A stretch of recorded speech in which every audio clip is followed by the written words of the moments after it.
form this a little bit. Let's add some structure later. I'll start us off. Hello, everybody. Welcome to the ONI Cast. This is the show where we talk about Halo. My name is Cole. This is Jack. We're going to be talking about some Halo today, and we've got some stuff going on. And everybody who is out there waiting for Halo news, you can rejoice. This is going to be happening in like 1 month. Okay, it's like a month and a day or two's time. So we've got a lot to talk about. Welcome in. Hi. That's even less time than I expected. It's only maybe even 2 weeks almost, because October is 3 weeks. Yes, October is 3 weeks away, but okay. So the October, I'm happy to get into it. Halo World Championship. They have said, Jack, that they are going to be releasing, details about whatever they're working on, the new game or games. They said that the next part, we can pull up like the exact wording of the phrase, but basically the next phase is to reveal details about those projects or something like that. So in my head, that means 2 game announcements, but that's going to be happening at Halo World Championship next month. That is October 24th, 25th. They have not been very explicit on if it's going to come on the 24th or if it's going to come on the 25th. If they really want people to watch the show, then like I can understand why they would wait till the 25th so they can get viewership up on the 24th. But I also understand that they've probably got a lot of people that they know are just going to be tuning in for these announcements. So maybe they just want to rip that Band-Aid and pull it off. I don't know. Curious what you're thinking about it. We could talk about all this stuff. It's been like heavily on my mind, but like I'll just open it up for like what is your anticipation for this? So, being a Halo fan for the entirety for the last 30 years, I always go in expectations super low, hopes super high, right? So I think we're going to hear something about the Halo 1 remake. I think we are potentially going to hear something ODST related, because I know they capitalized on it with the whole Helldivers hype. But gosh, would that be something nice for someone to hear? And I also think that we are going to end up with potentially one other Halo related announcement, whether it be something third party or some kind of like product announcement. So you think that it might not be a game, like whatever their next other. Let me back up. Do you believe that it's going to be one or it's going to be 2 announcements, assuming we are actually getting game announcements? I think it's going to be at least one game announcement, but I think it'll be announcement of multiple projects. Okay. And you think that the secondary if we're calling maybe a Halo Combat Evolved remake a primary project, you're thinking that maybe that a secondary it's in the realm of possibility that could be something else, some sort of partnership, some sort of product deal. It maybe experiential, who knows what it is. Yes, it could be anything. My biggest hopes are right here that it's another Outpost Discovery, but that's a pipe dream. Did you go? Wait, did you go? I made the great journey. Dude, oh wait, we're fully derailing this. Hold on. Go, please. We can go. Boop. What we need is I need to get a foam board and put it right here. I just put a pin, and every time we have a random topic that we'll come back to, we'll be like, boop. Yes, hold on. Let me set you up. Jack, will you tell me about Outpost Discovery? Of course I will. In the summer of 2019, Microsoft Studios set up the great journey for Halo fans, an experience like no other, a Comic-Con of sorts for Halo fans exclusively. It happened, I believe they had 6 events across the country, starting in Florida, ending in Anaheim, California, and I have not experienced anything like it before and nothing like it since. Halo Outpost Discovery is everything a Halo fan could have asked for, and more. Like, have you ever been to a regular comic convention? I've only been to conventions that like the press would go to. Like I've been to like only like South by like tech stuff, and this was when I was young. I like went with my dad and I went to CES, so I've never been to like a gaming or a comic book convention, or like I think that would be the closest analog. Yes. So to just to set up the comparison for our viewers here, the average Comic-Con experience is you show up at this convention. The doors are kind of, you generally go through a line process, and then you're on to a like shopping floor where a bunch of vendors have set up booths and they sell, nerd The memorabilia. promenade, if you Yes, will. promenade, if you will. And then off to the sides usually are convention hall rooms that are set aside for panels where they have guest speakers go over topics. They might have a Warhammer painting area, a playing card table area, and then they also have like VIP star meetups. Halo Outpost Discovery took that idea and combined it with the theme park idea on an entirely different level that, like, me explaining it here will not do justice of how, like, I wept tears of joy after night 2. um so this is going to be kind of a long rant because Halo Outpost Discovery was a lot. No, that's fine. That's Yeah. I'm legitimately interested. The only things that I ever saw were basically just like, I don't know, like Halo follower and like a couple of other YouTubers basically saying like it's really cool, here's what it is, but like I've never actually heard somebody's first person experience. I imagine that a lot of people are like that. So like rip Yes. it. All right. So Halo Outpost Discovery was a grand experience. I went to the one in Houston, which I drove 12 hours to get there, with my Spartan armor in my trunk, and I went with my best friend and my girlfriend at the time.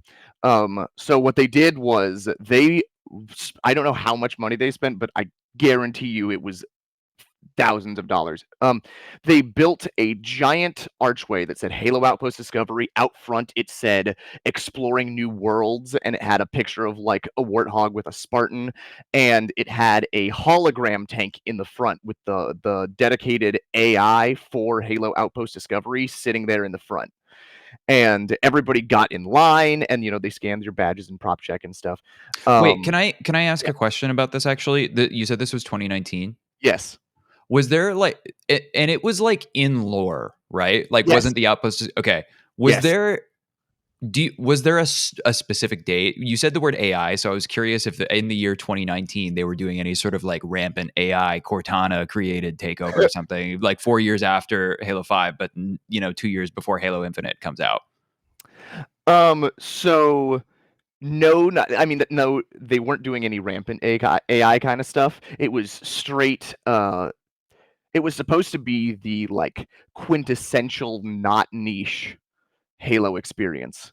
So everything it was supposed to be for like deep fans of Halo and surface level fans. So everything we're going to experience in Halo Outpost Discovery was sort of surface level Halo. Like if you played Halo 1, you would understand everything in Halo Outpost Discovery. Most of like a vibes based approach. Yes. Well, Yeah. yes, and it gets deeper.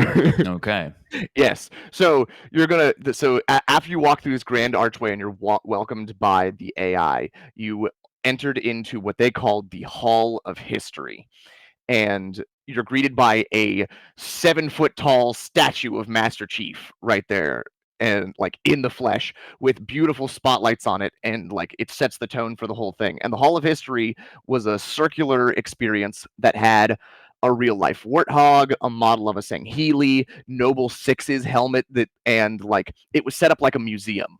What art style are we talking in 2019? What was the All art of them. style? So they had what was the 7-foot Master Chief? Was it like the Halo 4 and Halo 5 armor? No, so that was the Halo 3 armor. Okay. Yes. Yeah, so it was like it was a Halo 3 Master Chief, and I would say most of it was the original art style. But they did have like the different helmets of Master Chief available as like merch, or like they did talk about modern Spartan armor, and they used like the Halo 4 intro where like all the Spartans are dropping into the city. They used that to explain Spartan deployments because that was the only video that they had of a bunch of Spartans together at the time. Yeah, cool. Yeah. So Hall of History was really immersive because it was more than just more than just a museum for you to like walk around. They actually had people dressed up as ONI scientists in their like, white lab coats with the blue details and UNSC on the chest. And they would, in character, explain to you the museum. That's super cool. That's Yeah. so sweet. What was your favorite part? And also was there anything that was weird or not good about it, or was it just a mostly like pleasant experience? We can move on, but like I really No, you're wanted to fine. go. I obviously didn't go. We Florida, can Anaheim. listen. I will talk about Halo Outpost Discovery in length for hours. Are you talking about of the Hall of History or of Outpost in general? Honestly, of Outpost in general or Hall of History, that's probably where I would have spent most of my time. I do have like one specific am I misremembering history as well? But and I want to hear your favorite and like anything that was weird. But like, was there a Microsoft like augmented reality experience or something there at the Yes, time? there was. There Okay, I was. thought I remembered something like that being reported on. So, that to go over that, what that was they had multiple. So this one was they had a essentially a full dive VR experience where they cordoned off a 40-foot square of the convention center, and it was 2 teams of 4, and you got to play essentially laser tag in VR.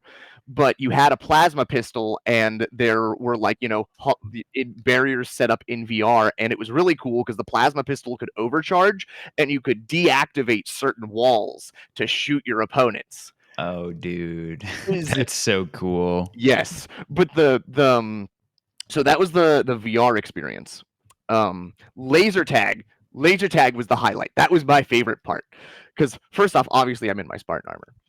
Mm. But so do you remember the and our fans will, this is a little bit of nostalgia bait, but do you remember the scene in Halo 3 where Master Chief lands in Rat's Nest and he's walking off the Pelican and there's a bunch of Marines sitting off to the side and they're like, yo, look, it's a Spartan. We're going to be okay. A Spartan? Yeah. Yes, I do. I've played through Halo 3 recently multiple times. Great scene. Most recently it was randomized Halo 3, and I believe that the Marine said "fart in his neck hole" or something because the dialogue was also randomized. But yes, I remember the vanilla experience. Amazing, amazing. So I'm walking into Halo Outpost Discovery in my Spartan armor, right? And I like this is 2019, Jack, so this Spartan armor is not the cleanest. It's not the a beautiful stuff that I've got now, but it was Sure. still my Spartan armor. I walk into my Spartan armor and I'm going to check in at the 405th costuming booth, and I'm walking past laser tag, and there are guys in line waiting for laser tag who do that exact thing. Like they're not quoting the line. They were just like, dude, look, it's a Spartan. Man, that's so cool. That's lit. Yes. And so later getting into line for laser tag, they hired this guy out of Texas, and God, do I wish I still had this guy's business card. But they hired this guy out of Texas who made immersive laser tag, and what it was that it was just a headband. That was your whole laser tag get up, right? And the gun looks like the battle rifle from Halo, right? Like he just happened to have a real world gun that looked like that. And he had reprogrammed the guns so they made the Halo battle rifle noises. They were 3-round laser burst. Dude, was it like SWAT with the headband? Like it was just headshots only or something? Well, the gun registers shots too. Okay. So that was essentially your full body. Yes. But the way his laser tag works, right, is it has multiple sensors on the arena, and they had put stickers on the ground so that you could see. They had the little the respawn beacon from Forge, right? The little circle thing was on the ground. So when you went in your above your ear there's a little speaker, and as you're firing it's making the gun sounds, right? And when you get a kill it'd be like, I went in as a Spartan. First off, I'm moving in. My whole team, we won because everybody wants to follow the Spartan into battle. And so anything I said, I was like, flank left. Everyone was like, yes, Spartan. But I got in and I hit 2 people from across the field and just laid into them. And it goes, the announcer in my ear goes, first strike, double kill. Man, that's so cool. I love that. I'm really jealous, but I'm happy for you. But that's cool. Yes, I mean, if I could bring this experience back, it would be incredible. And when you died, you had to go back to respawn. So like you could pick up weapons on the map and stuff by like going and like holding up your gun. It would register a new weapon. It was pretty lit. Well, maybe I can segue that. So, if you could bring it back, you would. Yes. No, you're fine. Go What ahead. was there any? No, no, no. What was there anything that was like weird about it? And also, like, what was the population like? Was it like super full? Like, I'm curious why they are not Mm, doing more. I mean, generally speaking, I'm curious why something with the budget of Microsoft. And I know that 343 / Halo Studios. I'm saying that because a lot of people don't know that they've rebranded to Halo Studios. yeah. They don't have unlimited budget, but I have always found it alarming, or I found it increasingly alarming, that there are so few Halo projects. Period. Even it seems like the book pace is slowing down a little bit. I don't know if that's verifiably true. But like it seems like every single thing, especially the game releases, which is obviously the biggest like marquee event for most gamers. So like why what do you know why it stopped? Was it successful? So they sold out every convention. Good for them. Yeah, and like if you didn't get tickets well in advance, they were like hotcakes. I would say for me, I got the best experience because Outpost Houston was right in the middle, so it wasn't Mm. the like first ones that they were doing. Because, uh, excuse me, um, Orlando and Philadelphia were the first two that they did, and those cons were apparently a little bit of a mess because they didn't expect how many people were going to show up, and so the number of experiences that they had was not enough for the number of people that they let in. And so like laser tag was super popular, and I heard in Orlando it was like 3 hours to get into one game of laser tag, but by the time I got to Houston, I waited maybe 30 minutes, maybe an hour in line, like a reasonable amount of time to wait for an experience that was 15 versus 15 That's or 8v8. yeah, that's way too long. But also, the first thing that came to mind was, well, I guess Orlando lines are people are probably used to waiting in lines in Orlando for like Yeah. experiences of rides. But damn, 3 hours is a lot. Yes, yes, it was a lot. And that was like for one thing in the show. So like if you want to do like laser tag and then the Hall of History, like that was your whole day. Yeah. Okay. Interesting. Okay. And then just to come back to it, because I feel like I kind of like foisted you past it. Just like best memory, and then like anything else, just like notes on the experience that like you find interesting. Yes. So there are a lot of best memories, but my best memory was Saturday day. We started by going and waiting in line for autographs, and we got in the overflow line for autographs. So I got my helmet signed by Steve Downs and Jen Taylor, Master Chief and Cortana. Dude. I have Chief's autograph on the top, and Cortana's on the AI slot. While I was doing that, though, so wearing 30 pounds of Spartan armor can get a little warm. I Mm. was walking up and down the halls while my friends were waiting in line because I asked them and they're like, yeah, it's cool. We understand. While I was doing that, one of the event coordinators was like, hey, do you want to get in line for this? And I was like, which one is this? And I was like, it's Frank O'Connor and Matt, why is my brain afraid? I think it's Mark or Matt, one of the other designers. He's really cool. I'm sorry Mhm. if you're out there listening to this one day. I'm so sorry that I forgot your last name, but you guys were generally the best.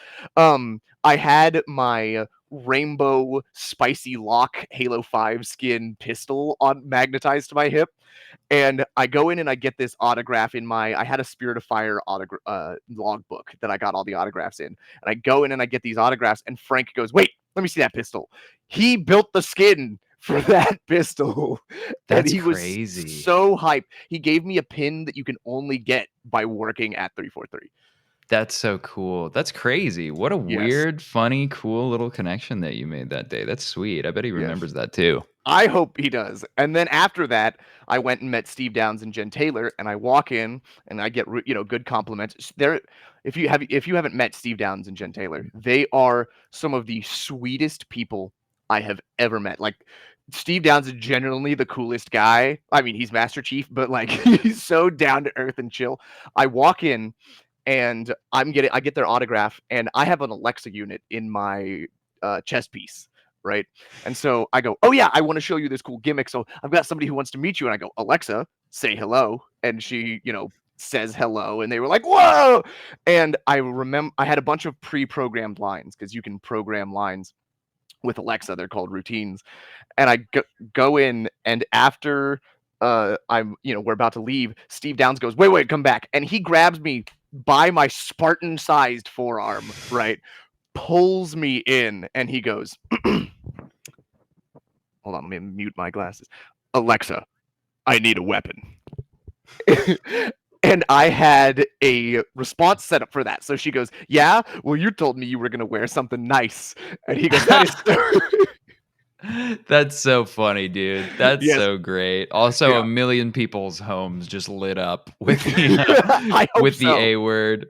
Yes, my glasses lit up doing that. So That's so cool, man. That's sweet, man. I wish that would come back. I would love to do something like that. That'd be sweet. yes. Let's imagine that this is something like a break for a commercial or something like Yeah. that we can like edit out. Like break character. How are you feeling? We've been going for 26 minutes. Okay. Pretty good. Pretty good. Time for a drink break. So far so good. I spinning ideas up as we go forward with podcast stuff. I definitely think we should fill out our um templates. Like I obviously didn't write this template yet. But I think a slightly more structured approach will get people listening longer. Yeah, I agree. Yes. For now, we're just spitballing, but this is just observations and like how we're feeling as we get into it. I agree. Yeah, I think that will be helpful. Because I feel like both you and I could probably just tangent on like anything for like any amount of time, probably. Yes. Like I still have another like hour and a half of Halo Outpost stories we could talk about. So Yeah. It might be as we get into it. I don't know how much. I don't know. Well, as we get into it, I'm like, should we have like a in the show Bible? It's like we should try to keep this, first segment to 20 minutes or something like that. Not even yeah. saying like we're going to talk about Halo Outpost for X number of minutes because that feels super restrictive to me. But just like first, we're gonna take a break after 15 minutes, so let's just like and let's keep that in mind or something like that. Mhm. So that we can go to the bathroom, get a drink of water, kind of like reset, but also like keep ourselves like focused on whatever we want to cover. Man, I am so bad at taking notes. I have a notepad in front of me just here for thoughts, and I'm not writing anything down. Well, you've been I talking a yes. lot, so like it's hard. Yes. I think what we should okay. So I think this is gonna be more important in editing than anything. Because I think we can just go through a topic until it's done. Right? I think when we do our personal research or format something, right? I think we should naturally give in some breaks for each other to speak, because I mean, I'm just going to word vomit as long as you let me. Yeah, I agree. I think that'll come naturally as we just like get more accustomed to like talking and working with one another. Like less of like a okay, tell me your story, and more of like a back and forth. Let's go like that. I feel like that'll naturally happen. But we should definitely like keep that in mind so that it's just like I don't know, even just for like the different levels of visual engagement, so that there's not just like mostly static person like listening for like too long of a period of time. Yeah. And that, like, so if we like in the future, I think we should. Let me write this in the notes. Let me write this in the notes here. I'm gonna Halo Outpost episode. We're just gonna write Halo Outpost episode, because I think we could go in a whole episode over what Halo Outpost was and what we want it to be. Speculation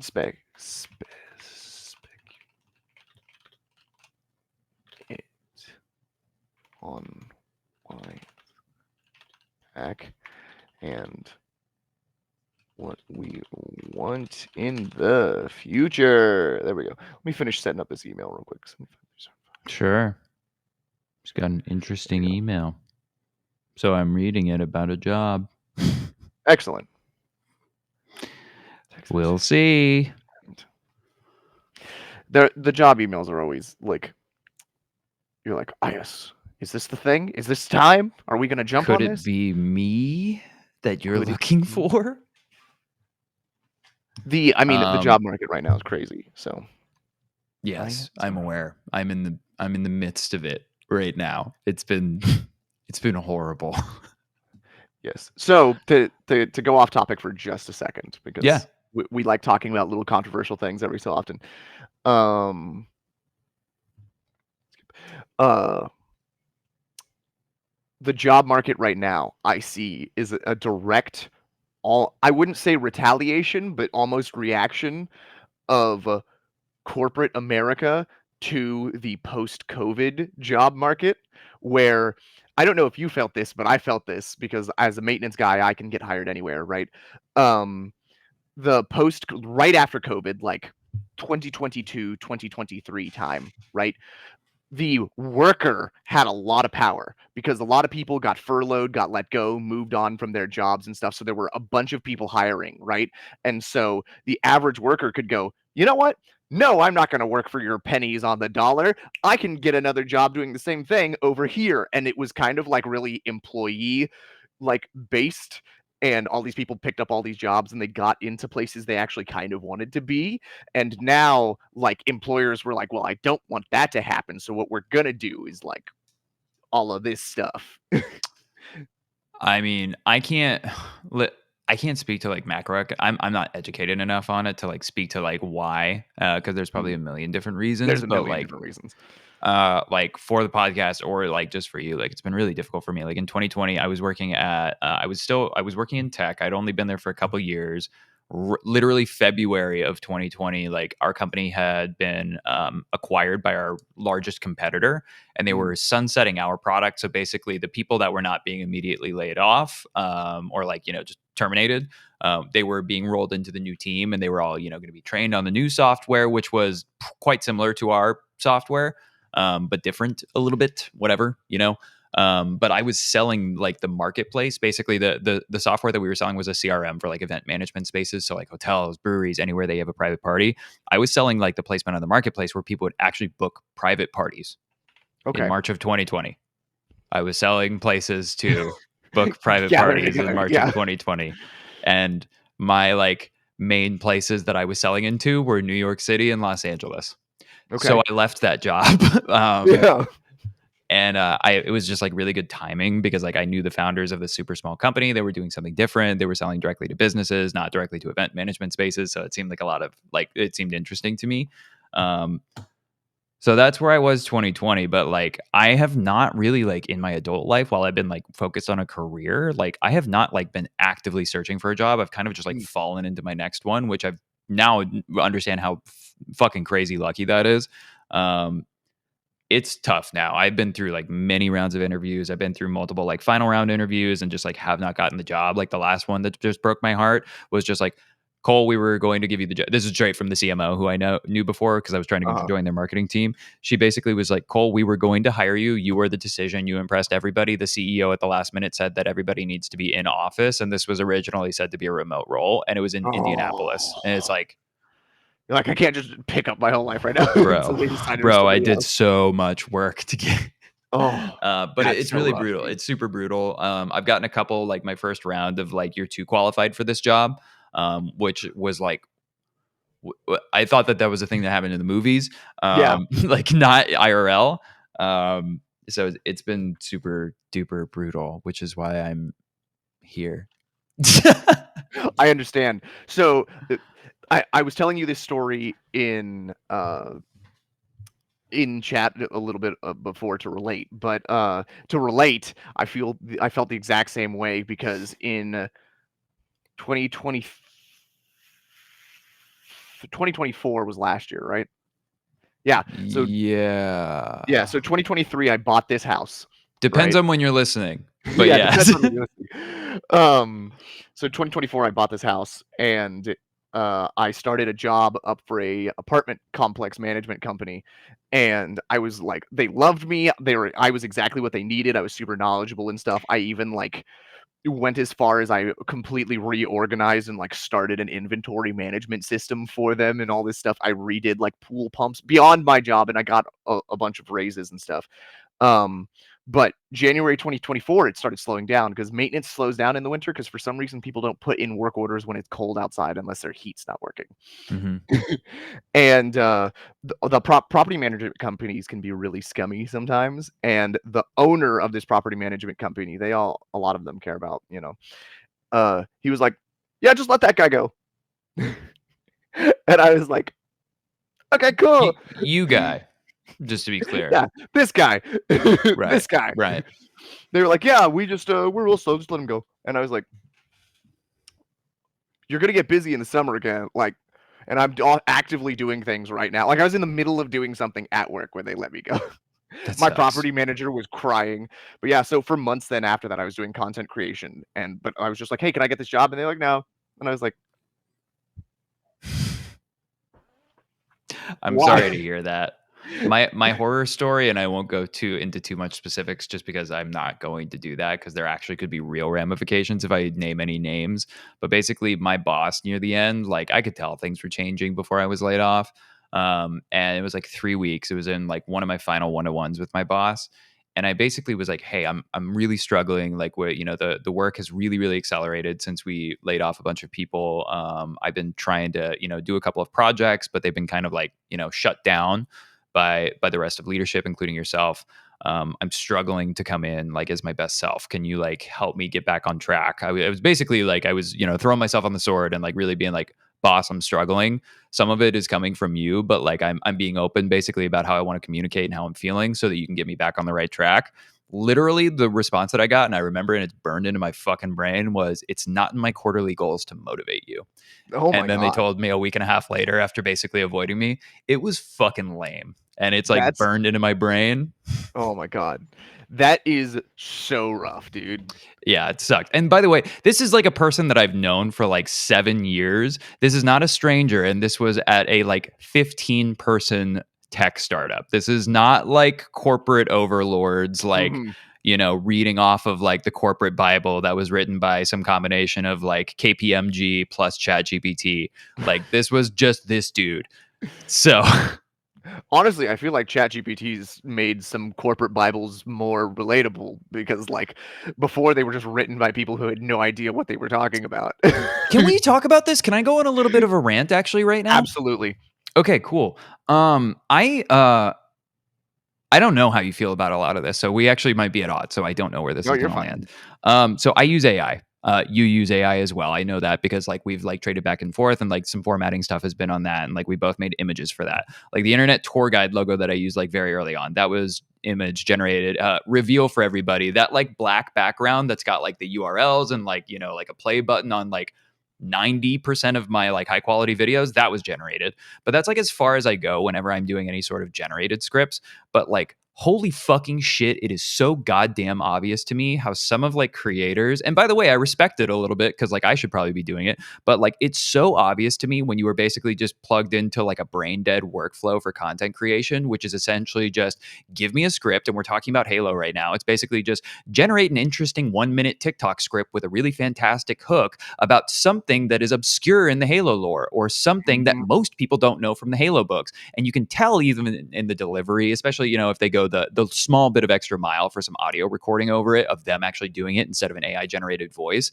Like, oh my God, it's so difficult for me to hear that. And then also for me to see, and I know this is just content creator, like basically complaining about their content not performing as well as other people's content. Like I'm aware of that. But like it's so fucking aggravating to see like thousands and thousands of upvotes about information that was clearly like not done with like any amount of work. And like I could do it too. And frankly, calling shots, I can do it better than you. So like I'm not going to, but like holy shit, I could. So yes, I think that's the exact like problem that we get to with AI, right? Because my perspective on AI is it's a tool, right? Like anything else, it's a tool. Like people get to like relate this to normal stuff, right? Like in like the early 2000s, people were really angsty about like regular art versus digital art. because they felt that Yeah. like people who were using Photoshop or whatever, like, oh, you could just drag a picture of a giraffe in here and then have a realistic giraffe, like I get it, but it's a tool like any other. The guy using a hammer is going to be jealous of the guy using a nail gun. Yeah. But at the same time, it's also how you use that tool and how you apply that knowledge. Like when I use chat, it is for things that I can't personally do myself, or to relieve the neural load of having to come up, be a costume designer, business guy, sales guy, all of that jazz. Mhm. Like I don't need to be an expert in every single one of those fields now. I can kind of offload some of that neural load and not be burnt out at the end of the day. Oh, I Um, do the same thing. Just like literally, I'm using AI for every single project just as like kind of my personal assistant, either to like help yeah. me like just get a structure in place of something, or to like, format my own thoughts that I've written down, or to generate an image. Cause like, frankly, like it is not like the idea. This is one that I know a lot of people will hate, but the idea of me going and doing the work to generate what is it, like even the ONI Podcast logo up there, like, hey, generated, like the idea of going, not paying somebody, because I would be down to do that if it was super easy. If it was just literally as simple as like, I'm going to get exactly what I want in, an hour, even, sure. But like, it's not going to be that. It's going to be more than that, or it's going to be generated by somebody else. The idea of paying somebody, and really the idea of just doing the work for probably like upwards of a day to find like somebody whose style that you like, is just preposterous to me. I actually think that that's like maybe an okay use. I know that probably people will fucking hate that and think that we Yeah. should pay, hundreds of Yeah. dollars for a logo for somebody. And like, listen, that's not like, no is the answer. Yeah. You don't have to like that. But if you don't care, then you should like and follow. Um, Yeah, so in the long run, right? So like the Oni podcast logo, right? Like right now, that was just something we needed as a placeholder because yeah. we have to spit ideas. If this becomes super pop, like okay, it's like sunglasses on top of the Oni logo. Honestly, like I could have photoshopped that, sure, but if we want a better looking logo or something like that down the line, I have somebody who I will pay $50 to, and they will give us the best logo that you've ever seen in your entire life. I That's what I did with the agree. Fire Team Discord logo. Oh, I But totally agree. Like, but like riffing you have to off have of like that some. for 5 minutes, something that we might not actually do, is just like I can't afford to do that every 5 minutes. Yeah, yeah. So I'm fully in agreement. Like if a bunch of people watch, then like it makes sense to like honestly, even just like for me to feel better about it, like, or for you to feel better about it, like that would probably make sense. But like especially when you're in the experimental phase or when you're early on in content creation, like I get it. Like you lean on that. Like I think that it's the people that are just generating slop, and then there's like the layer Mhm. below that, which I'm sure you've seen on TikTok and other platforms, which is quite literally just like my channel is AI videos. Yes. It's just that. Yeah. And honestly, it's bad for the environment. I'm not going to win that argument because the environment has already lost the war Yeah. on the environment as far as I'm concerned, which sucks. But like, here's what I want people to stop doing, and I'm not going to get my way on. You're not a content creator if that's what you're posting, and that's okay. You don't have to Yeah. be a content creator. You're a prompter. You're a poster. Honestly, call yourself an AI ops maximizer or something like An that. If you AI want to tuber. use, sure. If you want to, honestly, the recommendation that I would give to any of those people is like what you're doing. I personally dislike, but holy shit, there's a lot of money in it. So if you really want to do it, first of all, stop calling yourself a content creator. Second of all, start calling yourself probably something that you can actually market. So something like a prompt engineer or something like that you could actually put on your LinkedIn and then Yeah. talk about in a job interview, and then say, hey, I'm creating value for a certain type of clientele. Sure, but like, damn, it annoys me. It's really aggravating. I don't see a ton of it that's like super upvoted, but then like I don't know. I have a lot of strong feelings about people that like are using primarily AI to like create their content.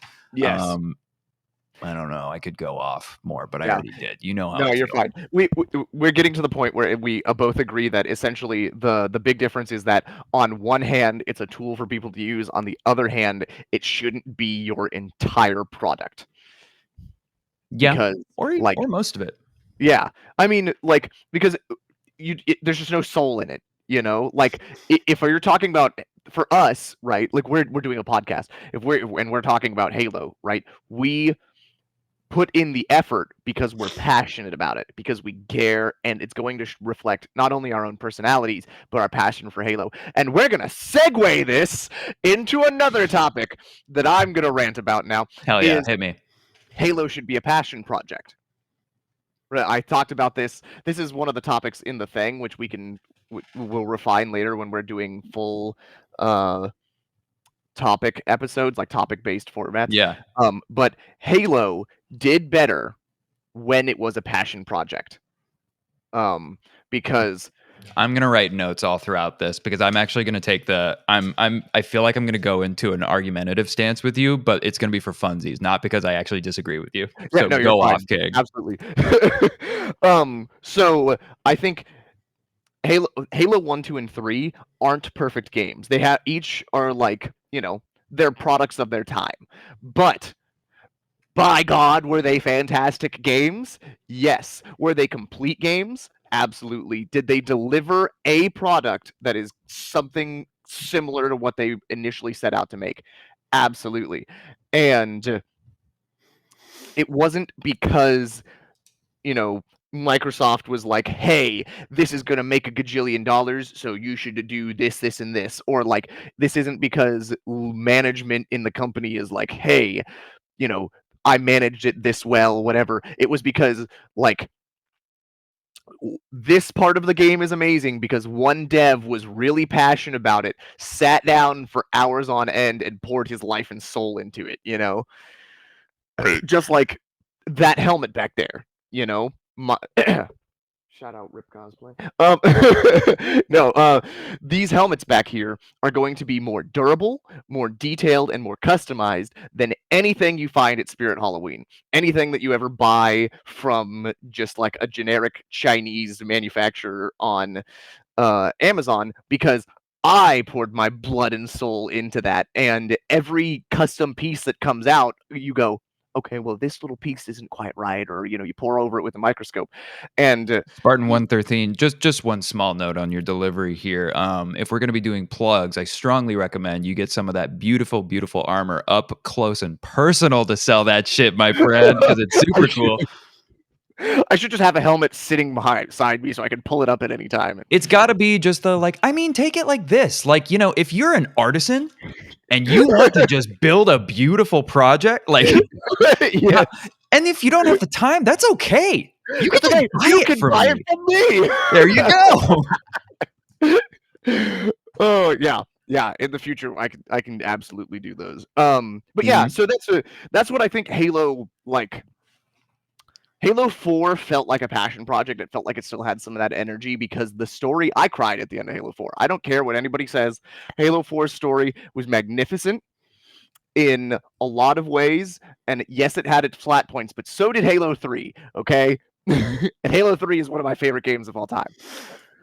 But hey, we what, started you weren't away the Miranda's death just didn't really gut you in Halo 3? Oh, dude. That's I wasn't so Halo 3 was my first Halo. So I wasn't as attached to Miranda as say Johnson, right? Because Johnson takes 5 minutes and you love that character. Miranda, I had no backstory for her, no relevance besides. It's okay. He's getting something to sell us. He's getting something to sell us. Don't worry. That's not an order, ma'am. It's not an order. Where are my Marines supposed to go? Is that 1-to-1 size, by the way? Yes, this is a 1-to-1 scale, SOCOM. These will be available in the coming months. It does have a removable magazine. I need to sand this one a little bit. Damn. Honestly, excellent plug. I'm just organically interested in what's going on the screen. I mean, I have 1-to-1s of a lot of props. Like here's the Fallout 10mm. Yeah, dude, that's okay. Anyway, sorry, I'm responsible for the plug derailment. I apologize. It's okay, but yeah. So Miranda's death didn't hit me as hard. But yes. So I think we had these attachments to characters with all the way up to 4, and then we got Halo 5, and Halo 5 did a lot of good. I think Halo 5, for me, this is my hot take, and I said this in your chat, Halo 5, best multiplayer. I don't care what anybody says. Halo 5 had the best multiplayer. It was most balanced. It had all of every weapon from every sandbox. It was the first game that let us pick up hunter like turrets and stuff. Amazing. But what they did with the story felt like somebody's fan fiction that had a lot of power, not like a Halo story. And then with Halo Infinite, we saw what happened with Halo Infinite. It was, corporate mismanagement, and not when I say corporate mismanagement, I mean internal 343 higher ups mismanagement, because like they brought in did you see the post that they made about bringing on the guy to manage microtransactions? No, I don't know if I did. So just before Halo Infinite came out, so Halo Infinite was supposed to come out. When did you 2020, I believe, was end of when the 2020. original was. I don't know exactly when, but that was the original release date, I think, because it got delayed 1 year. Yes. So, and it came out December 2021. So, Yes. when they were talking about in 2020-ish, they were talking about how they brought on this guy for microtransactions, and all of us were like, this guy's either going to be the like saving grace of us or not. And it turns out that like the guy that they brought in to manage, don't quote me on this, because I don't know if he was the manager that they talked about or if it was like whoever was in charge, but whoever's Everybody in charge follow Jack 113 if you want to get quotes like this directly from him from the source. Go ahead. Sorry. directly from the source. Whoever was managing microtransactions, this part I do remember getting from like a Halo follower video or something. Whoever was managing microtransactions did not talk to the people who were designing armor. And the people who were designing armor did not talk to the people who were building the story. And the people who were building the story did not talk to the people who were building the multiplayer. And so, like, this is why. Sorry, just before we go on, because this is going to go on the internet, I just wanted to super clarify. You're saying that like unknown, like that a source somewhere on the internet said something like that is the level of like, okay, I want to set expectations, because like that's a personal philosophy of mine. A lot of people say a lot of things on the internet. If we're on, allegedly, this is what happened. Allegedly, according to Mint Blitz and Halo follower videos, that is where I'm getting these sources from. Yep. Mint, by the way, you're welcome on my show anytime. Yes. If you want to come in and word vomit with us for a little bit, anytime, buddy. But yeah, so from those videos, what we've heard is that like management didn't allow teams to talk to each other, and because of that, like there was no like good positive environment, blah blah blah blah blah, and stuff like that. And I told you about the whole contractors thing, the whole contractors snafu, where Microsoft had a policy where you were a contractor, you either become part or your contract ends, and so they were just letting people's contract end, and so people didn't have time to pour their passion into it, and you can kind of feel that with Infinite. Like it looks beautiful. It's got some of the best armor customization, not like color wise, but like options. We've got pretty much every armor from every game. People are going to feel strongly about what you just said. We'll get to it. This is all coming to a microtransaction conversation. It started as Halo was a passion project. We're gonna synthesize, but I'm following. Yes.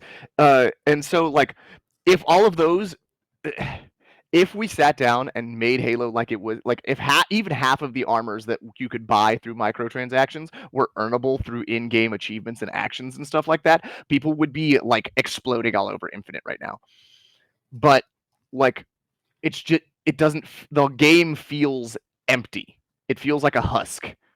It does. Yeah. Like a skeleton with no meat. I got a couple things. So it started as like Halo was a passion project. Yes. Especially because when Halo was first being developed, right? Like it was being developed for like, Bungie was a privately owned company, and they were developing Halo after doing the Marathon games, which I haven't played, by the way, and I want to. They were doing that for the Mac. And there's that famous, Steve Jobs doesn't really know what gaming is, but he's like, and now Halo on the Mac. And that was like the Macworld thing that you guys have heard about from 1999. And then Microsoft purchased Bungie. So like, yes, historically speaking, like this was originally like a group of dudes who were passionate about computer gaming who wanted to make it. And then they were purchased by a very, very large company that just continued to get larger. And then like some of your notes were that like Halo 4, you can still see some of that, but basically like the light was dimming along the way. But one of the notes I have is just like for historical accuracy here, everybody. So Microsoft owned Bungie. They also own the IP of Halo. So Yes. when Halo 3 came out, if I got my timeline correct, and feel free to fact check me online. But basically, Bungie went to Microsoft and said, "Hey, we don't want to be owned by you anymore." So Microsoft was like, that's a bummer. We own you, so you don't have a say in the matter. And they were like, what if we give you, we don't want to work on Halo anymore. You're not going to give us, we're not going to give you best product, but we can lock in, we can do 2 games. So Microsoft was, all right, you're going to give us 2 games and then you can go be your own studio and we will retain the rights to Halo that we, Microsoft, own. So they made Halo 3 ODST and then they made Halo Reach, and that was the swan song. So I don't know. I feel like a lot of games are a lot of people's favorite game for Halo. Some are ODST. A lot of them are Halo Reach.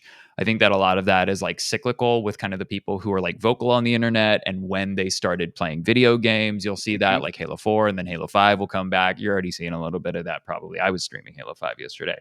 So I generally agree with you.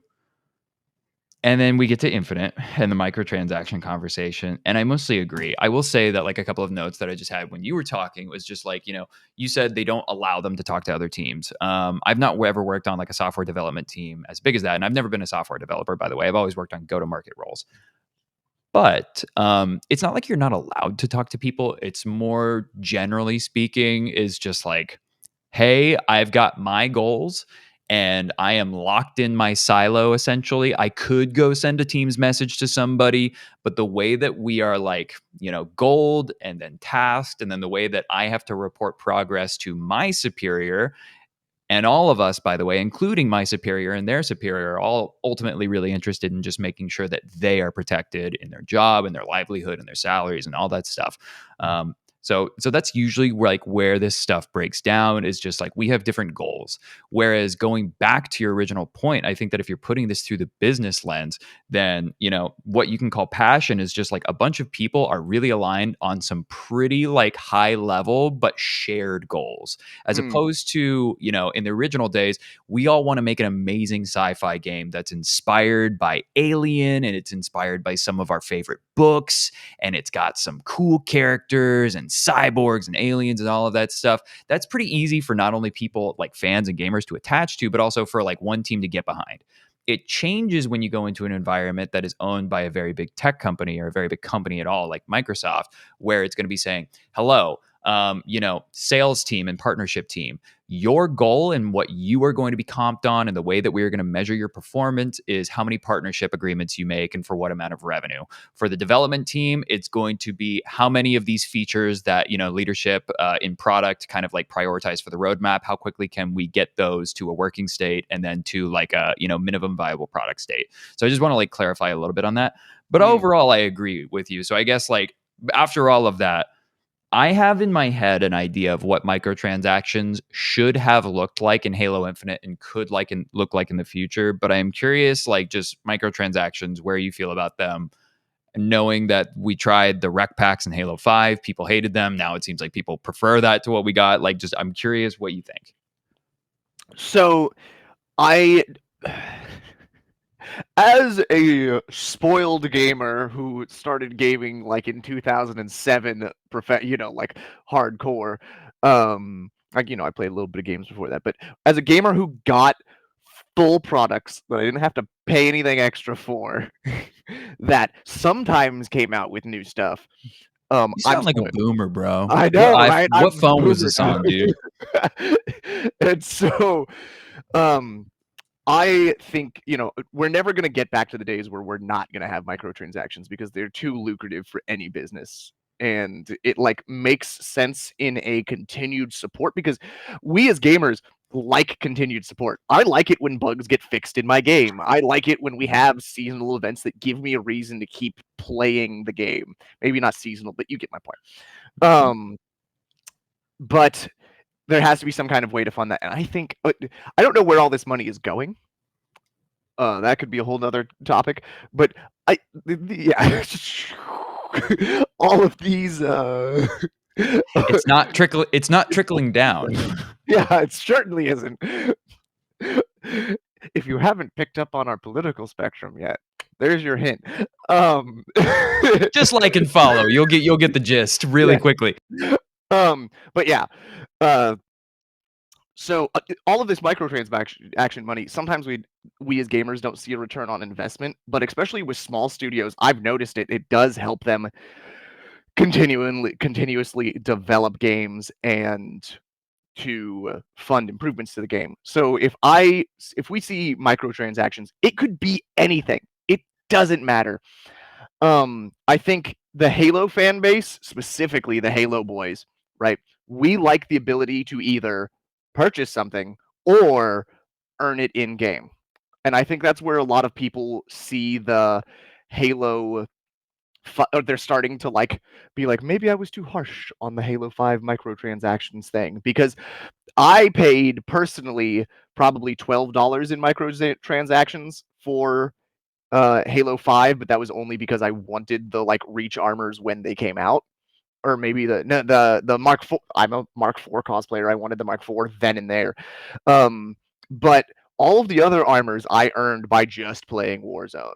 You know, like you get rec points, you can earn the things. I didn't have to spend a cent. But now we're in Infinite, where yes, now we have the exchange, but they started with everything essentially locked behind a paywall, and that rubbed everybody the wrong way, because there's no reason to play the game. Like, I have to either pay for the battle pass, which is still a microtransaction, and then if I want extra armors, I'm gonna pay for those. I have a lot of thoughts on this, but just about what you just said, there's no reason to play the game. To put us back into 2021 when the game launched, there also wasn't like career XP in Halo Infinite. There was no that wasn't a thing. Like it wasn't like you had a long term goal. Exactly. And You were just playing to play. Yeah, and when the game fully launched, they had like their first battle pass. I think it was like Heroes of Reach. So it was like 100 tier battle pass or something like that. So you did have to pay money to get that. There were some unlockables in the campaign. I want to say that they were mostly like armor coatings, which is the coloring system. I don't think that there were any discrete pieces of armor, and then there were like vehicle coatings and stuff like that. So I agree. I just want to keep us like grounded in like the historical accuracy, because the game has changed so dramatically over time. So I think that like for people looking back over it, especially like if you just jumped into Halo Infinite, you probably wonder why people hate this game. Yeah. Like if Halo Infinite launched like it today, like it is, different story. Yes, and I'm sorry to derail. But I am preparing my unified theory, because especially when you hit the Mark IV, I've got my unified theory of the Halo fan base and microtransactions. Yes. So like what I'd like to see going forward, if they do microtransactions, is some kind of system that allows us to earn it through gameplay. I mean, like somewhat through gameplay, right? Like that would be nice. They kind of have done it now, where we can earn exchange points stuff, and stuff from previous passes or events eventually ends up in the exchange, which is nice, which is what they should have done from the get-go. What was it? Halo, I don't know why they didn't just copy MCC, because Halo MCC had a near, what I would say, if they monetized that system, MCC had a preferable monetization system where, like, I know it was free, but if I bought a battle pass, I earn Spartan points by playing matches and completing challenges, and then I can use those points to unlock one thing in any tier of the battle pass that I want. And that seems like a less predatory system than, here's this cool armor, there's one in the battle pass, the other four are in the marketplace. So here's now that you brought up the MCC of it all, here I want to present my own opinions about this, and I'm going to try and call this the unified theory of like the Halo microtransaction state. Microtransaction theory. Microtransaction theory. I'm going to start actually with the Master Chief Collection, because as you probably remember, but if you were on the internet, like a year or two ago or something, it came out that 343 was considering adding microtransactions to Halo the Master Chief Collection. So they were considering to do that. Jack was just talking through the game system, which is like Spartan points. When you do challenges and you rank up, you get a point. You can get a piece of armor or an emblem or something like that. You can kind of like choose what you want. Super flexible. They were going to be adding a system where you could purchase those points so you could streamline through. So we did not get that. The internet pitched a fit, and maybe rightfully, we'll never know if wrongfully so. That didn't happen. Pretty quickly after that, they said that they were going to stop supporting the Master Chief Collection, and they essentially have. I think that they've put out a couple of hot fixes, which were basically just like maintenance patches, but like the game has not been actively developed. Now, you can think that that's cool or bad or good or wrong or whatever you want, but for Microsoft's perspective, they looked at it and said, hey, if this game is not making us enough money for us to either justify the cost that it just costs to run and pay people's salaries, or if it doesn't have enough, or if there's like too much opportunity cost from supporting this when we could get those resources elsewhere, we're not going to do it. As like an aside a little bit, I would really like to have seen just like the alternate timeline where we got Master Chief Collection microtransactions, because if anyone listening to this, including you, Jack, if you want Master Chief Collection on PlayStation 5 or to keep getting more support or mod support on console, I'm pretty sure that the best way you could have done that would have been like some allowance of microtransactions in Master Chief Collection. Oh yeah. Now that brings me to my unified theory of microtransactions for 343 and Halo Studios that they need to listen to. It is my perspective after streaming a lot and getting a lot of fan opinions that people basically feel a level of ownership over Mark IV, Mark V, and Mark VI armor very specifically. They basically feel like the armor that Bungie created, and I think it's a real clean division. Anything that Bungie created, the community basically feels like we own that. Not only do we own that, you didn't create that 343/Halo Studios. So we don't feel good about you charging for it. We don't want you to charge for it. We don't want to pay money for it. That is basically how people feel. And Jack, just like the TLDR version of that, is that people feel an ownership over the Bungie armor, which is typically Mark IV, Mark V, Mark VI. People feel icky when they try and charge you for that. I think that the way that they need to do it going forward is basically accept that. So anything that is Halo 1, 2, 3, Halo Wars, all of that stuff that's got the classic Halo vibes that they did not originally develop, that should be earnable. That should be the prestige armor. That should be something that you cannot buy. So if you want to be the OG gangster that you think you are, the old school grizzled ancient, as Bungie called themselves back in the day, then what you need to do is you need to go play the damn game. And we're going to have some really cool challenges. It's going to be Vidmaster. It's going to be all of that stuff. It's going to be score attack style. It's going to be something that marks the way that you have spent your time and your career in Halo. The way that they need to do it on the flip side is anything that they have developed and the art. I think that most people would be okay if they're basically saying anything that's classico Halo that was Bungie developed, that is going to be the stuff that is prestige, that is always earnable in the games. This new stuff that we've developed, even going from Halo 4 probably, I think that that would be a pretty clean division. That's what we can monetize. I'm not saying that they should monetize every bit of that, but I'm saying that that's what I think people would be okay with.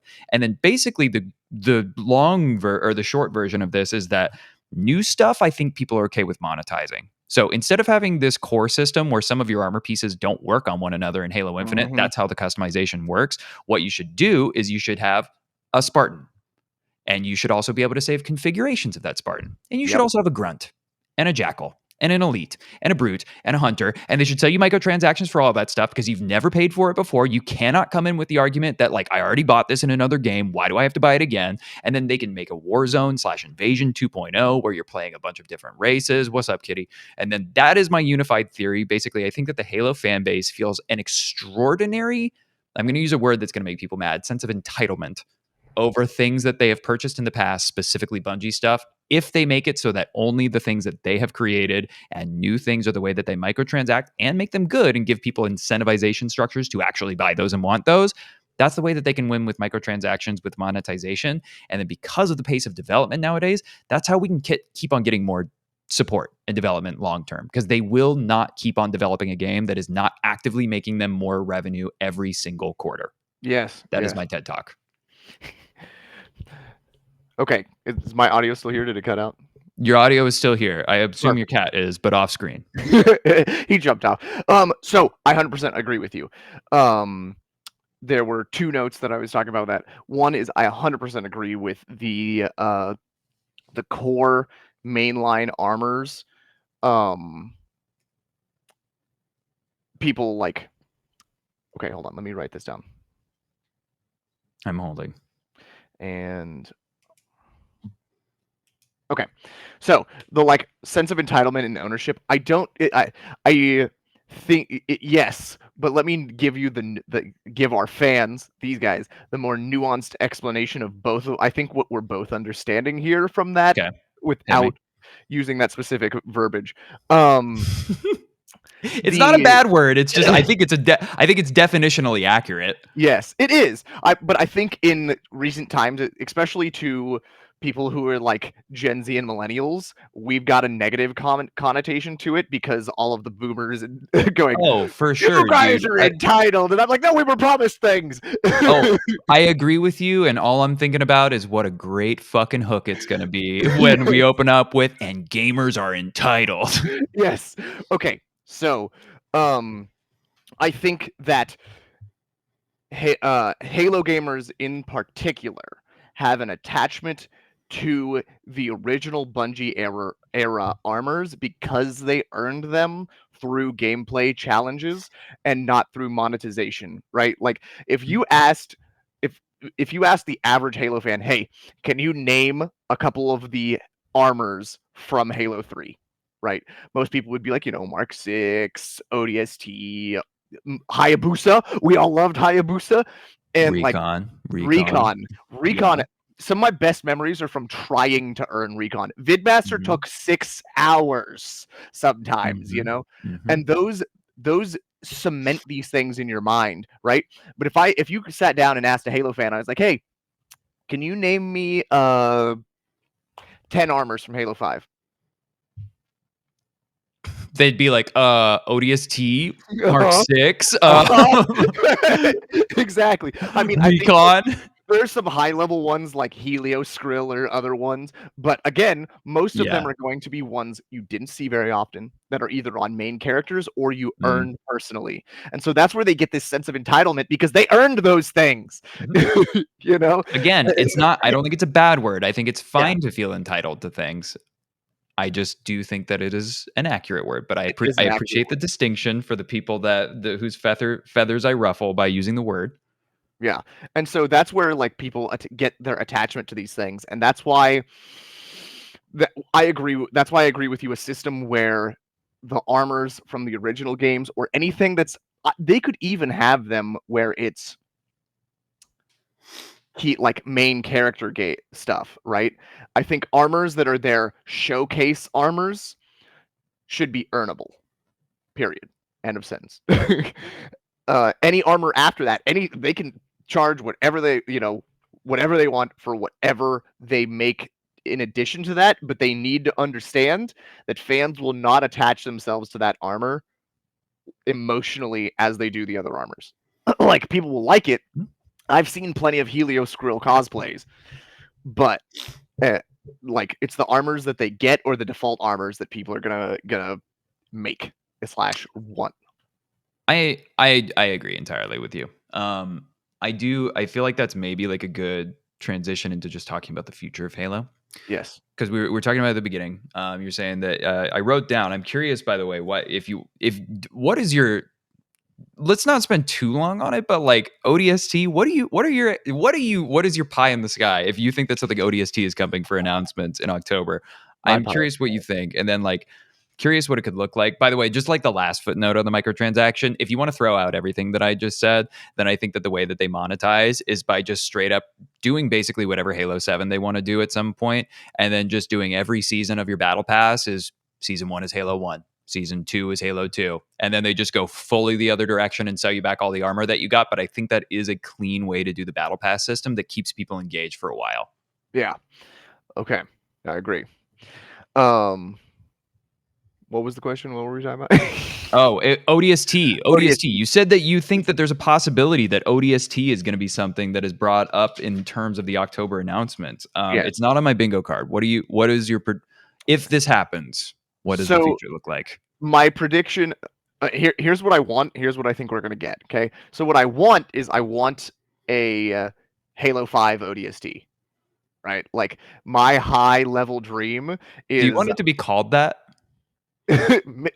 No, but Okay. they can come up with the title. I'm still on board then, because I was going to say, if you're going to tell me that in 2025 or 2026 we're releasing a Halo 5 subtitle game is going to work, I'm going to pump our brakes. No, but I just meant like Halo 5 top. What I want is, because this is my pie in the sky. This is what I want is people. 343 has a real problem of committing to something, right? Like Halo 4 was okay in like continuing from the Halo 3 story, right? But Halo 5 does not directly continue from Halo 4. There's a little bit of a gap of understanding and time in there. And we know Infinite for sure doesn't continue from the end of Halo 5. God, would I just like we had a big, here's the parallels, right? Halo 2, the end of Halo or middle of Halo 2, we have the big slip space event, right? While all this stuff's going on, right? Halo 5 ends with a very similar thing happening to Earth, right? So I would love to see ODSTs getting deployed to Earth to deal with the created thing, and then boom, the Guardian hits Earth, and we have to deal with like a the blackout. opening scene. Yes! The opening scene is like the Guardian appearing above Earth, and then the EMP going off, and then you could even have another space elevator falling if you want. Yes! Okay, I'm fully sold on this idea. I don't think it's going to happen because it sounds like a really good idea, but I'm fully sold on this happening. That's the worst thing about being a Halo fan is the better the idea, the less likely it is to happen. Dude, I'm publishing a video like as soon as we get off the call, whenever that is. That ends the exact same way. It's like, here's what I want for the Halo Combat Evolved remake, if that's going to happen, and then I say, and it's probably not going to happen. Yeah. So yeah. Okay. And we learned from Halo Infinite that Cortana just nuked Sydney, Australia. So like that would be a really cool like story arc. Like they're dropping into because like she has the created in or the whatever the Prometheans invading Sydney, and we have to deal with that, and then like the Guardian EMPs. It would be a cool story. So that's my pie in the sky. You could do some cool stuff from a human perspective and really try and make the Prometheans less of a sci-fi villain and more of a horror villain, especially if you just change up the art style kind of like in small ways to like really reveal like the humanoid faces underneath in the armor. Yes. I think that would be really cool. Yes. And I think it would also be a really good opportunity to bring in some of the extended Halo lore where they could do some like insurrectionist / elite action where like just in the like maybe it's even your person was knocked out because of the EMP for like 48 hours, right? And in that 48 hours, a bunch of worlds have submitted to Cortana, and so you're fighting human insurrectionists and Sangheili, who are fighting side by side because they've submitted to the rule of the created. I don't know. That'd be cool. That's just me. I think there's a lot of cool directions that they could have gone. With that, I think that the likelihood of us like returning in some way, even in like a historical context, aka like a year previous from where we are in the Halo timeline, I think that that's far fetched because they've just gotten so far off of it.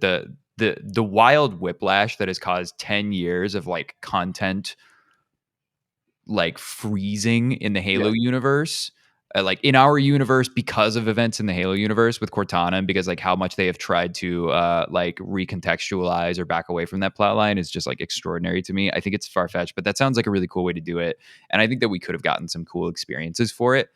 I will say what I do think is going to happen.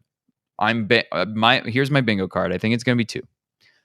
And I've said this on stream before, but I think that's going to be 2 games. I think that the first one that they're going to announce is we're going to be getting, and this is not the way that they announce them, but I think the first game that's going to come is maybe going to come this year. I think it's going to be a battle royale. There's evidence to point to that from like prominent Halo leakers that basically never failed. There's been like updates in the files in the battle royale. I think that they do want to try and like capitalize on both holiday sales this year and then also just really coming out of the gate saying like, we're Halo Studios, we're not 343 Industries anymore, we're giving you this.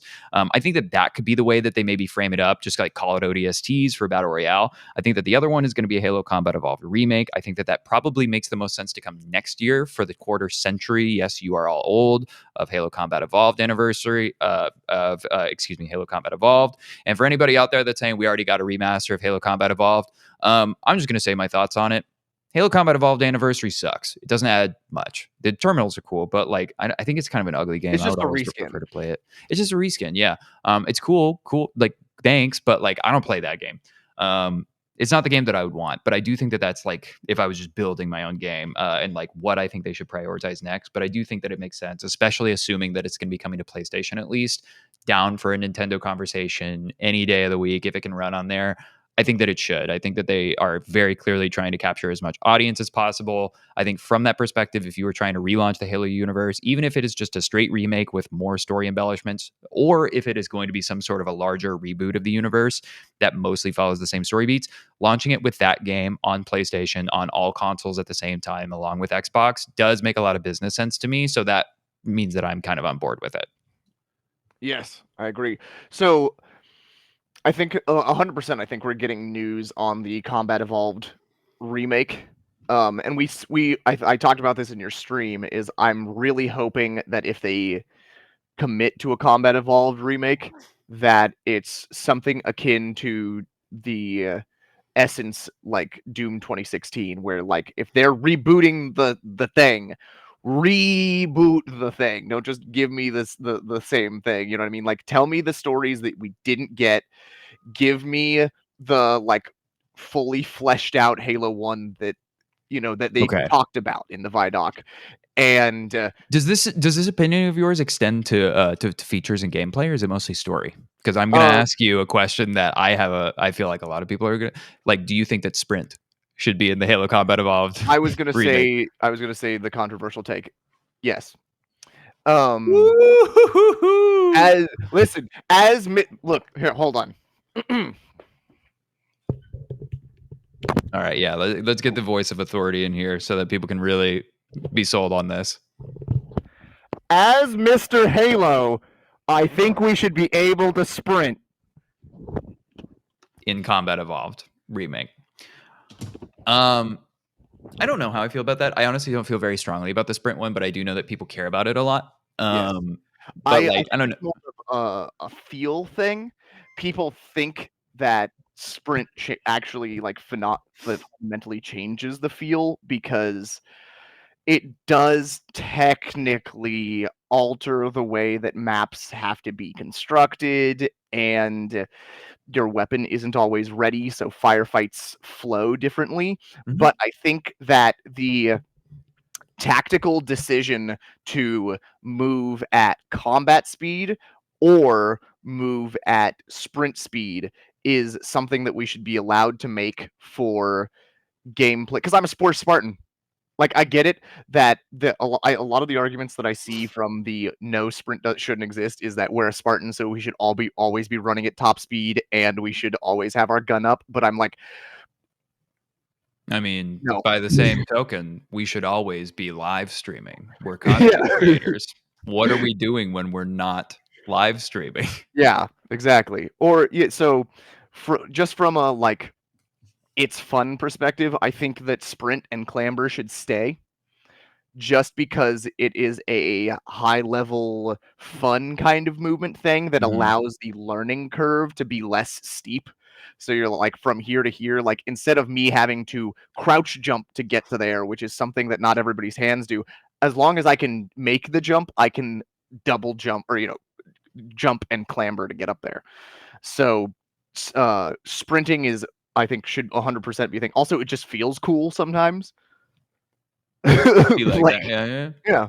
Sometimes you gotta do it for cool, man. Like, yeah, it's true. I don't have a strong feeling about that, but yeah. I do and this is gonna go on the video today. But like here's my tiers and my wish list for it. Okay. And there's like a lot of little features, but I'm not gonna go into the features. I'm just gonna like speak high level. I think that like the table stakes worst version of the Halo Combat Evolved remake, like the failure tier basically from here, is basically if it is just Halo Combat Evolved remake, it is just a remake of the original game. They don't add more to the game, and it's just campaign. I think that that's a failure. I don't really care about multiplayer in Halo Combat Evolved, by the way.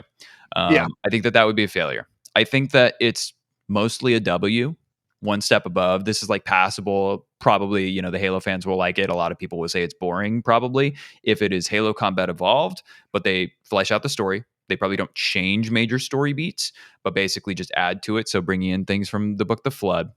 And then like my like A tier, this makes the game like something that you can recommend to people 1 year after it releases and onward. Because like right now, if it's sitting in category 1 or 2, then basically you play through it and you're done. You're never going to play it again. That's not a good way for them to keep on making money off of this.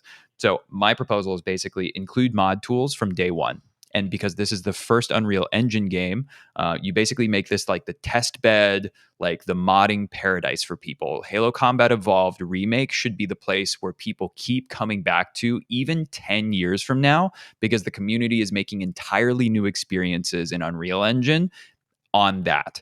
And then that would, I think, satisfy any multiplayer needs, probably even like just a couple weeks after release. I think that that would be the extra mode that people are usually looking for. It's like the campaign plus what is going to make me feel like I've reached that like value proposition that I was sold on. I think that that's like my golden ticket. If it's multiplayer, honestly, like it could totally surprise me. I'm totally going to play it if it has a multiplayer, but I don't think that that's what they're going to do. And I also don't think that I would personally stick with that. Like the idea of playing that versus original Halo Combat Evolved multiplayer means I'm probably going to play neither, honestly, but I feel like I would rather play the first one, or excuse me, the original. Yes. So to riff off of that, I think that's it. I think that's definitely one. We're gonna get one of those three for the Combat Evolved remake. I feel like we'll get one of them. Yes, from what they've shown, especially being built in Unreal, they're gonna have to fundamentally build it from the ground up. So even if it's just Halo 1 rebuilt in Unreal, like it's gonna be kind of a bummer, but they have the potential to go crazy with it. I literally said, by the way, in the video, I literally call it a bummer. I said, if it's that, it's a bummer. I'm out. Yeah. Like I'll play it because I'm a Halo fan and I'm a sucker for punishment, but to pull a pin back real quick with what I think we might get from ODST news potentially is I think we're going to get some kind of media news. Like we might get a book, or they might do some kind of audio drama, or ideally an animation. That would be lit. That anime lit. is the only one that like the fan base will care about. Like like the super hardcore nerds will care about a book. The super hardcore nerds will care about an audio drama. Honestly, both of those sound fantastic to me. I would love that. But yeah, an can anime you would imagine an ODST a new anime would get all the old Halo content creators who rose up multiple years ago and kind of just been coasting on. Yeah, they get back in there. Oh, dude. I mean, because look what Cyberpunk Edge Runners did for Cyberpunk. Yeah. And I don't remember Devil May Cry came out. There's been multiple ones. I haven't seen any of them actually, if I'm being honest with you. I don't think, but like I know that they're all supposed to be great.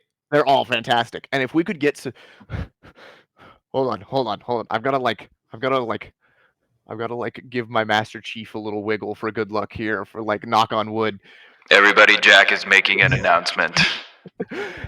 If we could get something Halo media that was good, we might forget about the TV show for a while. Good Halo? What? I'm agreed. That sounds awesome. Okay. Yes. Yeah. No, I'm in. Sorry. The other thing that I'm hoping, this is a second pie in the sky, but it's not. This one's less far fetched. Would be a potential, because everybody's like investing in these for some reason, and so this is what I could see corporate Microsoft wanting to invest in, is an ODST extraction shooter.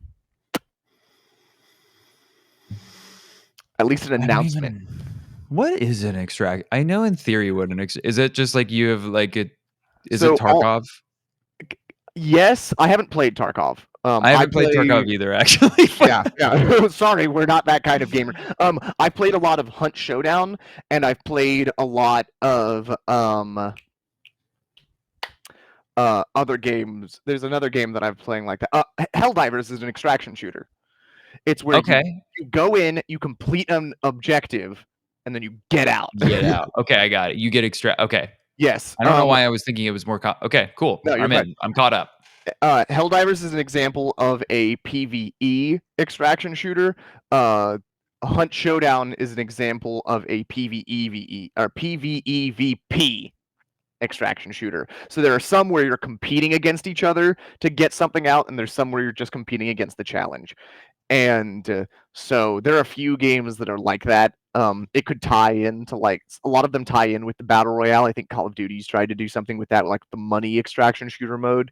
But yeah, that's what an extraction shooter is. You get in, you get out. And I think ODST has a real good potential for that because imagine dropping in drop pods. You've got some like objective to go in and neutralize or, to extract this thing. But like one of you's hired by ONI Section 0 and the next one's ONI, all these ONI teams, whatever, and everybody's, competing for it. And you have to fight Covenant or whatever, or Flood, That what have is, you. dude, I will say, as far as like, because people, this is actually going back to maybe if it's a battle royale as well. I think that a really crazy thing to do, which means it's not going to happen, would be something like, how in lore, like if you're not a Spartan, the Mjolnir armor will just break your bones.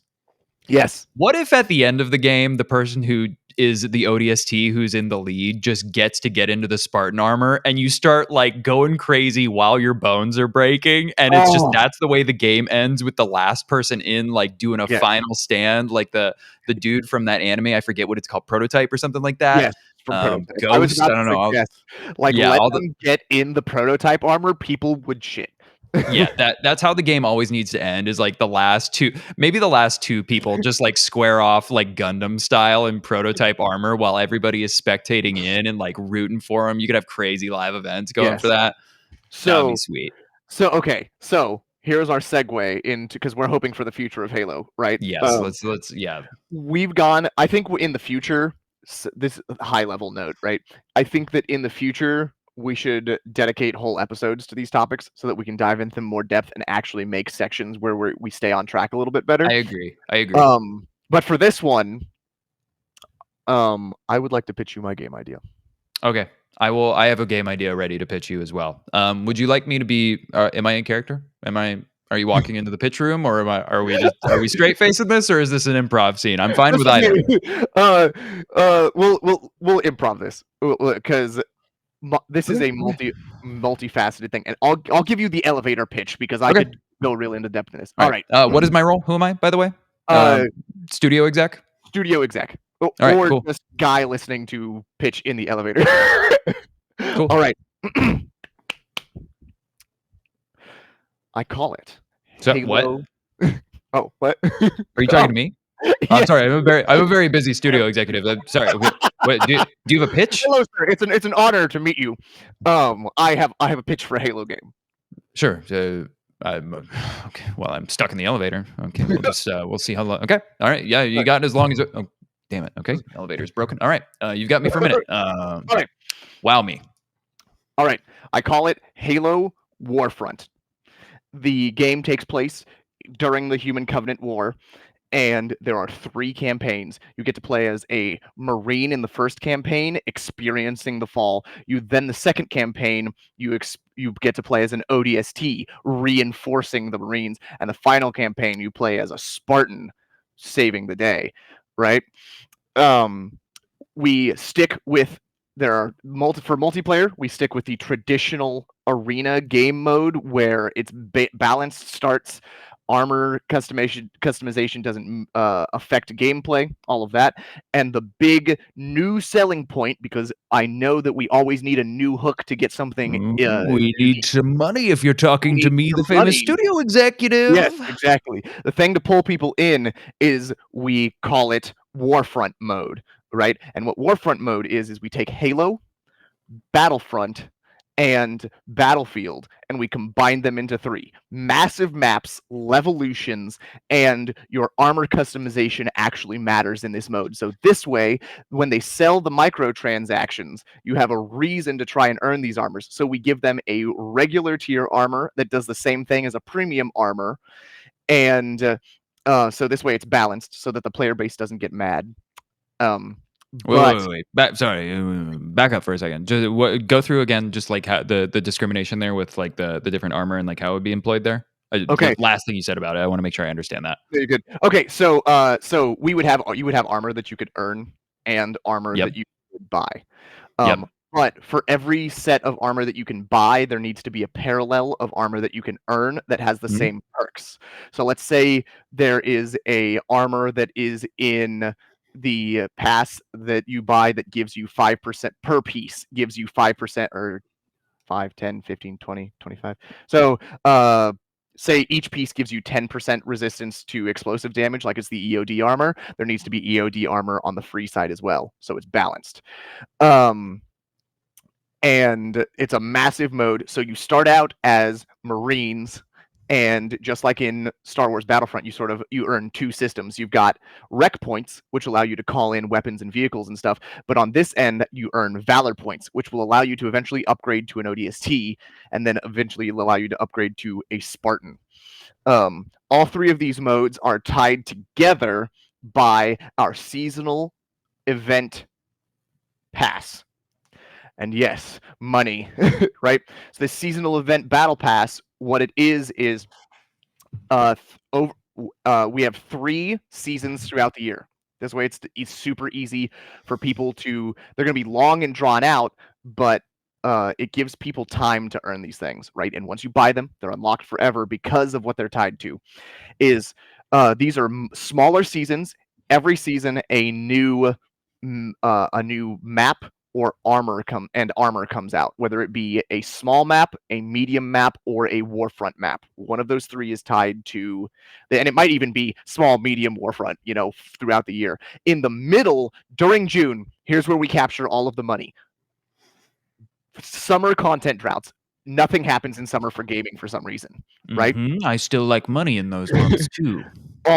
On June 2nd, because that's my birthday, June 2nd, we every year we release a Giga update, which is our annual thing where you can either only buy this thing and it gives you your passes for the year, kind of like Destiny does when they release the new DLC. It gives you the battle passes for the year, or you can buy your battle passes individually. But this gives you 2 new big key armor pieces, one premium and one that you earn for free. It gives you a new set of stories for the campaign. So this way we continue the campaign story, and it introduces. So with that, it allows us to expand on the ages and stuff that we're bringing in for the battle pass. So that's my pitch. Halo Warfront. Okay. How does the game make you feel? Or how is it intended to make you feel? It is intended to capture the nostalgia feel of Halo Reach, of the down-to-earth military op, while allowing you to work your way up and feel like you're earning the hero status of Spartan. I like that. That's cool. I mean, the short version of that just sounds like basically like incorporate all of the best things from like Battlefield and Battlefront and then like mash them into Halo, which is like, yes, give me that game. I want that game. I want destructible environments. I want bigger maps. I want more people. I want crazier vehicles. So here's the opening cinematic, right? Is it starts with like a group of Marines and they're like, we need to clear the LZ on the top of this building. And so like they, breach into the bottom of the building and there's a bunch of like elites and saying, Covenant in there, and they're fighting their way through these like dark hallways with like flickering lights and stuff, right? And they like get, because it's the sci-fi future, there's like a park in the middle of this skyscraper, right? And they're like, we're pinned down, we need backup, and then poof, poof, poof, the ODSTs drop in, right? And you get ODST backup and you're pushing through, right? And they get to the top and they're just about to complete their objective when suddenly like the corner of the building just gets lanced off by a big scarab blast, and like the camera pans over and focuses on the scarab, and all you see there is a campaign. You're talking about like a campaign of the game, right? I just want to make sure that I got that correct. It is for multiplayer. Okay. Yeah, that would be for Warfront. Okay. Is there a campaign element to this game? Yes. So at the beginning, I said there would be a campaign. So You play as the Marines and the Marines, ODSTs ODSTs, and and the Spartans is Spartan, and 3 they different all campaigns. kind of 3 different campaigns that weave together simultaneously at the same time. That sounds cool. I'm also gonna riff off your idea just for a little bit. What if I mean, this was like taking place mostly localized on like one battle or something yes, like that? Like if you zoomed really close in on a battle, the first campaign is the Marine perspective of that battle, boots on the mhm, ground. The second campaign is the ODST perspective, starting with the drop in of yes, that same battle. You can even run by your character. What if there was a feature where it had like ghost players where yes, your yes. character with the Marine This is like in my pitch. literally is doing the same, it's literally doing the same movements, and if you did something crazy stupid like knock down a building, holy shit, that's part of the campaign now when you're playing through the ODST version. And Yes, then when you get to the third campaign, it's the Spartan perspective where you're absolutely just going Doom 2016 yes, BFG gun all the way through the whole thing, with yes, all of your actions being like permanent. And then every time you restart the campaign, it like restarts that new instance. So it's like a yes, new version of the battle. It could play out totally differently through the different campaigns based on your choices and the dumb shit that you did in episodes 1 and 2 or something like that. yes, yes, yes, yes. That is exactly what Gold. yes, that's what I cut out of the pitch because it's like a long explanation, but that No, is exactly that's the juice right there. I'm into yes. that. All right, So, yeah, I'm in on Halo Warfront. Would you like to hear my pitch? yes, please. Okay, I will hit you with the pitch, and then probably for it would make sense to wrap up, and then like talk a little bit. Cool. Perfect. So like my pitch is for sorry. Hi. It's really great to meet you. I'm a huge fan. I've seen so much of your work. Really excited. I've got this Halo project that I just was wondering if you I'm could sorry, who are you? no, I'm sorry. I'm a huge fan. I'm internet tour guy. It's small on the internet. It's stupid. I've got an idea that can make you money. Can I show it to you? Well, the elevator seems to be broken, so go ahead. This elevator was faulty earlier. Yes, it was. I'm so sorry about that. I didn't do that. John Theisenkrupp is on his way right now. Anyway, my pitch for a Halo game is called ONI Desk Jockey. This is a low budget game that will not cost you a lot of money to make, but it will make I you like that. a lot of money. I do That's where like I'd like to money. start. You play an ONI desk jockey, totally unremarkable, a regular human in Sydney, Australia. And the entire game takes place from the comfort of your desk, where you are greenlighting and budgetizing and rubber stamping all of the different operations throughout the Human Covenant War. And based on how you allocate resources in this mostly like low budget, it could be built in gosh darn whatever by a single dev engine, you are basically saying, yep, for this one, we're actually going to deny that. And then after your like day, then you get your mission report of how the universe changed because of your decisions. Oh, you didn't send a Spartan on that mission? Everyone was lost and they didn't secure the objective. Oh, you sent too many Marines? That actually had the ramification of across the universe. They completely lost that battle because you didn't requisition them. It's all framed as kind of this fun, happy adventure where you're just like, you could even have breaks where you like go over to the water cooler and be like, work Mondays or something like that. Monday. Yeah, and you just hear somebody walking by. Saren Osman is walking by, just going like, "We lost Harvest" or something like that. Meanwhile, like slowly as the war gets worse, like outside your window, you see the Covenant come in. Yeah, you've got an annoying boss that's definitely like every time the ONI commanders walk by, it's like someone's got a real case of the Mondays. Am I right? And then maybe it ends up, and then the whole game ends after that with like Sydney being blown up, and your character just dies because that's what happened in the Halo universe. All right. And how does this game make you feel? It makes you feel like you are quite good at your job in your desk.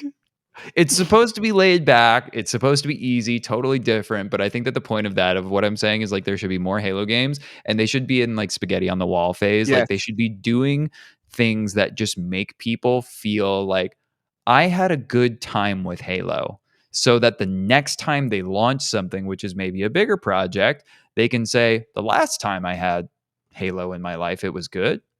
I'm open to trying this. Because a lot of the fan base is basically saying the last time I had Halo was Halo 5 and Halo Infinite, and I hated that. So I'm not feeling good about my prospects for going into Halo next time. This is maybe going to be changing that. Yes. And to drop character, one of the one of the things that annoyed me a little bit, annoys a lot of Halo fans with how Infinite makes us feel, right? Is they specifically said this in their Vidocs. They were like, "Hey, we're gonna bring no hi puppy. We're gonna bring in a bunch of new fans to the series." Right. And as an existing fan, no existing fan likes to hear that because they're like, oh, yes, they're going to take away all the fun stuff, you know? And so I think instead of trying to make one game a catch all, having multiple different, like, little tie ins that are different, flavors of the game not only expands the universe, but lets you have a diverse group of people. Like, my wife would absolutely love to have a Halo farming simulator.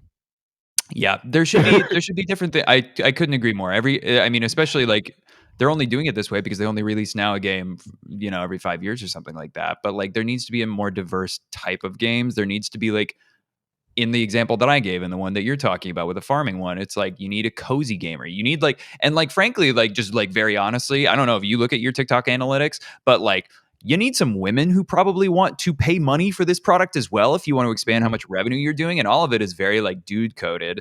And then like, people will point to like things like Spartan Agrina as like, oh, like it's just, hey, that's just like a nothing character. It's not like because she's a woman or something that character like doesn't make you feel much or maybe even makes you feel something negative. It's because you feel like she replaced the announcer. Like that, like Yes. you need some cozy games because like those are like going to capture like a whole different type of audience based on like the analytics that I've seen. I imagine that would capture like a lot more of a female audience, which would be really healthy for opinions in the Halo scene and just like gaming in general. Yes. Yes. And like the I mean, the Agrina also falls a little bit on the writing a bit because we didn't get to interface with her at all. Correct. And I feel like they were trying to make her like a cool Sergeant Johnson character, and she has her moments, but I think they didn't give her enough like drill sergeant vibes. Yeah, no, they don't. No. They need honestly, my like, I know that we're gonna I know we need to wrap up and like Yeah. it's off topic. I don't really feel like they were trying to make her a Sergeant Johnson just because like I think that she was like it's a failure of a character because you just don't know anything about her. I don't feel anything about Spartan Agrina because it's like it's the announcer and then we got like a couple of cinematics back in the day where she's like, we're going to bring the fight to the banish, and it's like, okay, Chat GPT, thank you for that line. Like, Yeah. But yeah, so we just need diverse. I think that we're back on topic. Yeah. More Halo. More Halo. Please. Please, more. If you're out there listening, more Halo. And if you want more Halo, you should follow us because we make a lot of Halo content. Yes, and that is a good way to wrap up. Everybody, this has been the ONI Podcast. Appreciate you guys listening. If you guys enjoyed this, we'd love if you guys like, follow, subscribe, share it out with other people. That helps us a ton. This is a new project that we're doing, but we both have individual projects that we're working on as well. My name is Cole, by the way. If you want to find me on the internet, it is at Internet Tour Guide. That is Internet Tour Guide. Jack, I'll throw over to you for anything that you want to say or anything you want to plug on the way out. All right. And I'm Jack113. You can find me on TikTok at JackTop. That's JACKT0P. I also sell stuff on Etsy. So if you want your own Spartan armor, come check us out. Nice. Cool. Appreciate it. See you guys in the next one. Bye. All right. So we're still here.